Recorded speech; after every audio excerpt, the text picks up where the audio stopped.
after hurting you. That's sexual abuse, sexual coercion. I think I'm saying that wrong. Coercion, sexual coercion.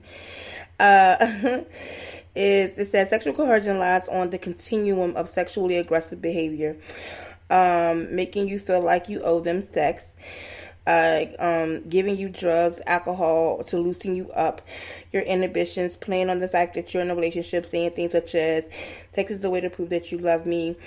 If I don't get sex from you, I'll get it from somewhere else. And a lot of young girls, like high school age, are dealing with a lot of sexual coercion.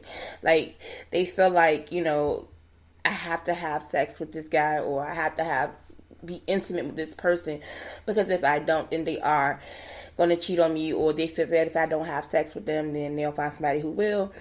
That's a form of abuse.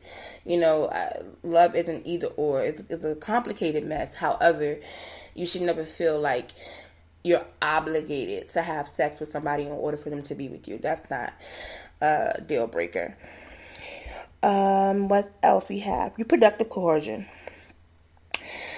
It's saying reproductive coercion is a form of power and control where one partner strips the other the ability to control their own reproductive system. Refusing to use condoms or other birth control, breaking or removing condom during intercourse, lying about methods of birth control, refusing to pull out if they have agreed upon that method of birth control, forcing you to not use any birth control, removing birth control methods, sabotaging birth control pills, or other birth control methods. Financial abuse is giving an allowance and closely watching how you spend it, or demanding receipts for purchases, placing your paycheck in their bank account and denying you access to it, preventing you from viewing or having access to bank accounts, forbidding you to work or limiting the hours you can work, maximum out credit cards in your name without permission, or not paying the bills on credit card, which can use your credit score, stealing money from you or your family and friends. And lastly, digital abuse. It tells you who you can and can't be friends with on Facebook or other sites, sends you negative, insulting, or even threatening emails, Facebook messages, tweets, DMs, or other messaging online, uses sites like Facebook, Twitter, and others to keep constant tabs on you, puts you down in their status updates, sends you unwanted explicit pictures and demands you send some in return, pressures you to send explicit videos, steals or insists on being given your passwords, constantly texts you and makes you feel like you can't be separated from your phone for the fear you will be punished.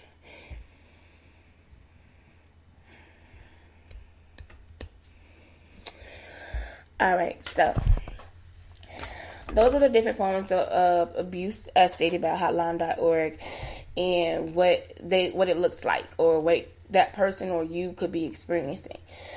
So that's the technical term right there. And now I'm about to give you the Coach Destiny spin on it. Domestic violence is very real. And sometimes we like to ignore it. Oh, he's just possessive, or sometimes even as females, we think jealousy is cute until it's not, until it's deadly. You have to be aware, but more importantly, you have to be confident in the fact that boundaries need to be set. Healthy boundaries. It's okay to be separated from your, significant other. It's okay to be, it's okay to experience different things, to have outside relationships like friendships and things of that nature in a healthy way. However, sometimes the lack of self-love and wanting somebody to love us, we put ourselves in positions where we're vulnerable or we're targeted as a weak link. And unfortunately, that's the realest. Like, it can go. And then you have to understand that I honestly don't believe people wake up with the intention to hurt other people. And I know some people are really off kilter, and it could be that, but normally hurt people, and sometimes, you have to let people go, physical abuse is, people are dying daily, like daily. 1 out of 5, 2 out of 5 individuals within the next 24 hours will become a victim of domestic violence in some sort of form. 3 out of 5 females within the next 24 hours will be sexually assaulted or sexually coerced. Those are scary statistics. And I know I'm not a numbers person because I believe you can manipulate numbers sometimes. However, truth is, it's happening at a rambunctious, I don't know, not a rambunctious, but it's just happening so much. And it hurts my heart. But here's my story, because I always like to be relatable. I have people who I love dearly, who I look at, and some have passed away, that I would have never ever imagined were being victimized or being hurt, being a part of domestic violence relationships. Like, I've seen friends go through things, and I used to be like, her boyfriend controlling. Like, you see the friend that's like, they constantly have their phone in their hand and they're constantly checking their phone, and I told him I was gonna be home by 8, and it's a constant look over their shoulder type of situation. I've experienced that. Like, I've seen people go through things of that nature, but nothing more so that I did not experience, but I heard stories of, and it was my own mother.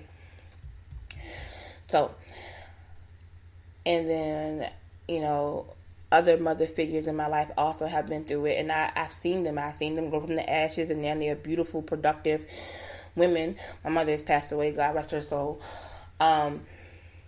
However, to know that their history was riddled in abuse, it's startling, and it made me want to do something about it. But more recently, I had an acquaintance. I wouldn't technically say she was a friend. She was somebody that I knew for a very long time. She committed suicide. She committed suicide about a year and a half ago. And within her suicide letter, the reason why she committed suicide, it was because she was trying to get away from her significant other. And she felt like that was the only way that he would let her go, is if she died. And that story, and when it came to me and I got all the details about it, it put me in the mindset of to evaluate my own relationships, my own mentality. Because sometimes, I had that, not a stigma, but a block where I felt like if you're not getting hit, then, it could be a misunderstanding. Sometimes people lash out when they're angry. Sometimes, but if you're not physically abusing, it's not. But mental abuse and digital abuse now is running rampant. Like, physical abuse, those scars, they heal. However, when people have been abused emotionally, and normally emotional abuse is cycled. Like, you were emotionally abused, maybe growing up in a household with your parents where one of your parents was an abuser, emotionally or physically, and that's what you saw growing up. Like, that's what you saw, that's what you became accustomed to as the norm. So when you grow up and in your relationship, it's that cycle. Cocktails and Conversations will be about generational curses. It's just that cycle of bad behavior that's continuing within the family, within your bloodline. However, I do think it's helpful for people who realize they need help, but more importantly, I think that we need to learn when to walk away from a situation. And I hear people say, well, you stupid, like, how you let somebody abuse you, or how you let somebody put their hands on you. You never know the mindset or the victimology of somebody that's that's within an emotionally abusive relationship, because it doesn't normally start out that way. It doesn't start out as, I know he's abusive, let me date him because that's what I want to do. I want to change him. And then you have people who do believe that, if I stick it out with them, then maybe they'll change mentality. So it's a bunch of different things. I'm going to read a couple of stats because I want to be as factual as possible in some of these things. And I seen something earlier.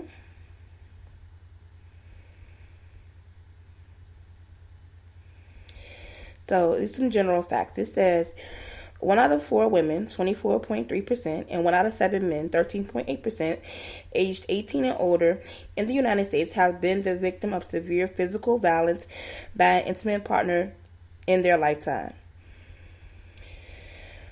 Females ages 18 to 24 and 25 to 34 generally experience the highest rates of intimate partner violence.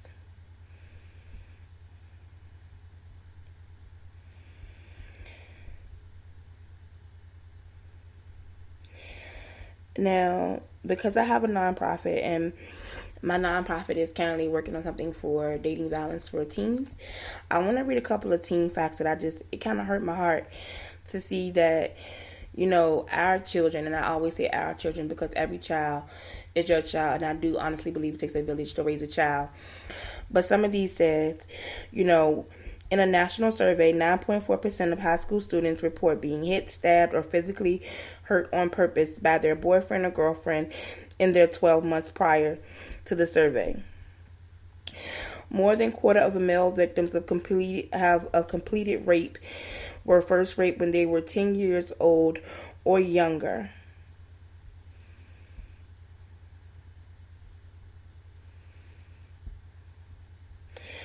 Most female victims of a completed rape, which is 79.6%, experienced their first rape before the age of 25. 42.2% experienced their first completed rape before the age of 18. And it says completed rape because I'm assuming that anything else is like sexual assault, but if you actually complete the act, then that's why it says a completed rape. However, I feel like any type of assault sexually to me is considered rape, but maybe I don't know the terminology. And it states 1 out of 4 dating teens is abused or harassed online or through text message by their partners.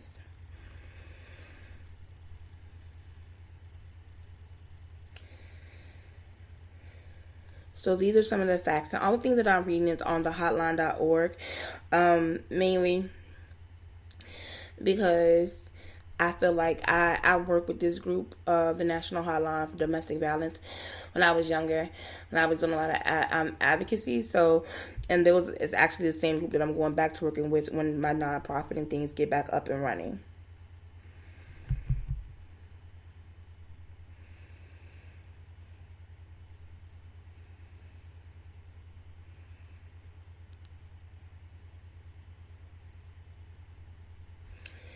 So, if you are in a violent or if you feel like you're not safe in a relationship, I do want you to reach out and get help. So I am going to give out the hotline number at the end. But more importantly, I know that as outsiders, sometimes that we see things in work or work associates or friends or even close family, and it's like it doesn't seem right. Maybe something is going on. You can also get them help as well. So, I don't like turning a blind eye to situations, and sometimes it puts me in a lot of tough spots because I like to help people. It's part of who I am. But more importantly, I want to educate. And I can talk about domestic violence and give you facts and help centers and all day, every day. But simply put, keep your hands and your words to yourself. 2 things we learn as kids, two things I learned as kids is keep your hands to yourself and watch what you say. And we are in a population where especially some females are becoming overly aggressive. And I'm going to address this from a male perspective, and you guys can bash me. I'm fine with it. It doesn't matter. It needs to be said. It is not okay for a female to put their hands on a man in a violent fashion. It bothers me to the depths of my core when I see a female hit, kick, punch, spit on a man, and it's like whatever, it's overlooked. So I'm gonna take y'all back. because